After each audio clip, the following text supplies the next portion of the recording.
d'une main, d'un pied, d'une coudée. Donc c'est ce que vous avez ici sur le petit panneau. Vous allez pouvoir fabriquer une règle d'or qui va vous permettre de faire un tableau néoplastique. Donc je vais prendre pour commencer cette dimension qui est la paume. Si je multiplie cette paume par le nombre d'or que vous avez ici sur cette plaquette, vous allez avoir une seconde dimension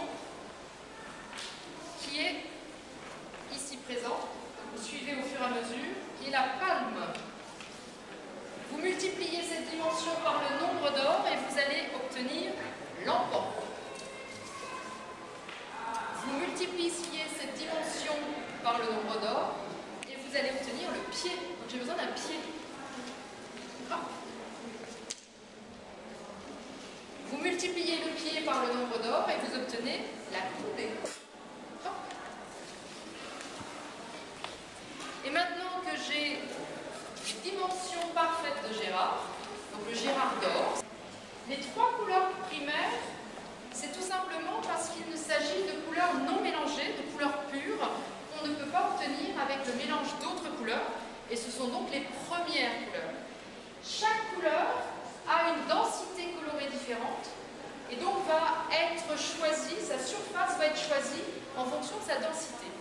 Donc je vais utiliser par exemple le bleu, qui est une couleur qui est un tout petit peu moins agressive visuellement peut-être que le rouge, et je vais choisir une dimension parfaite de Gérard que je vais reporter ici sur mon tableau.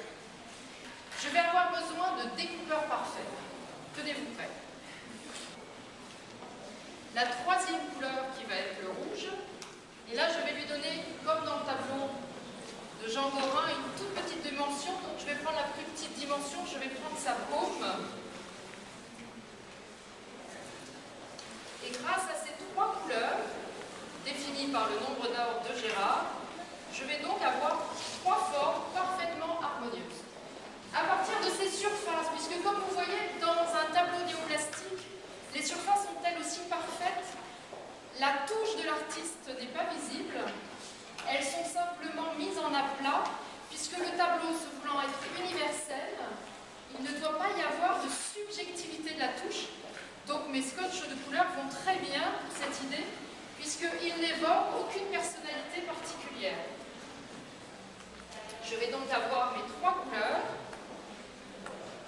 qui vont être harmonieusement installées sur mon support. Vous suivez, hein, vous pouvez en faire un chez vous en rentrant. Et à partir de ces trois surfaces, je vais pouvoir déduire la perfection du tableau Gérard d'or.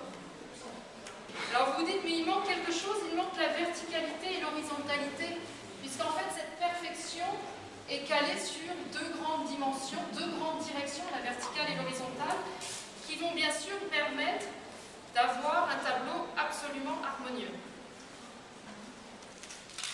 Alors ça n'est pas compliqué, un petit bout de scotch noir, ça vous évite de vous en mettre plein les doigts, vous ne cherchez pas des pinceaux, ça va très bien. Vous allez ainsi avoir un tableau parfaitement objectif, parfaitement universel, et qui va vous permettre d'être dans un état de contemplation. Puisque grâce à ce tableau, bien sûr, il n'y a aucun rapport ni avec l'histoire, ni avec la morale, ni avec aucune subjectivité.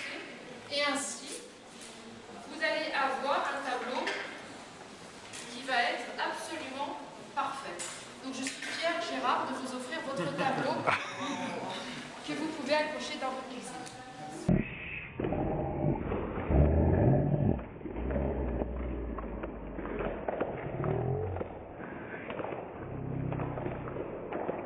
Il faut la règle d'or pour en faire d'autres, parce que quand même, une fois qu'on a la règle, c'est un peu dommage de ne pas en profiter quand même. Ça devient la cravate d'or. Voilà. Alors si vous avez des questions, bien sûr, je suis... Et la bise quand même, là. Eh oh. Magnifique. L'universalité de mon regard. Non, mais c'est marrant.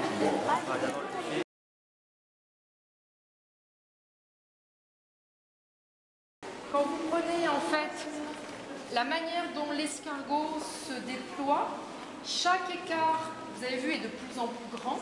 Donc vous prenez le premier, vous le multipliez par le nombre d'or et vous obtenez la dimension d'après et ainsi de suite.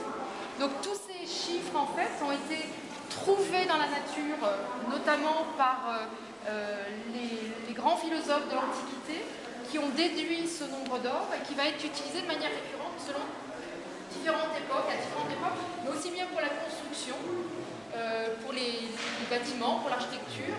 Ils vont être utilisés aussi tout simplement pour les paysages, pour créer un paysage harmonieux en peinture figurative, mais aussi pour des tableaux totalement abstraits. Donc vous pouvez vous amuser parce qu'il y a différents éléments dans la nature, les branches d'arbres, les escargots, les pommes de pin, les tournesols qu'on verra peut-être cet été si le soleil veut bien, voilà. Tout ça en fait est totalement harmonieux et cette harmonie elle est visible à l'œil nu, on ne comprend pas vraiment pourquoi, mais en fait ce nombre d'or, ils l'ont déduit de toute cette observation de la nature. Est-ce qu'il y a un lien avec la suite de Fibonacci? Alors la suite de Fibonacci, elle utilise le nombre d'or. Voilà. Donc on peut dire vive les philosophes. Grec.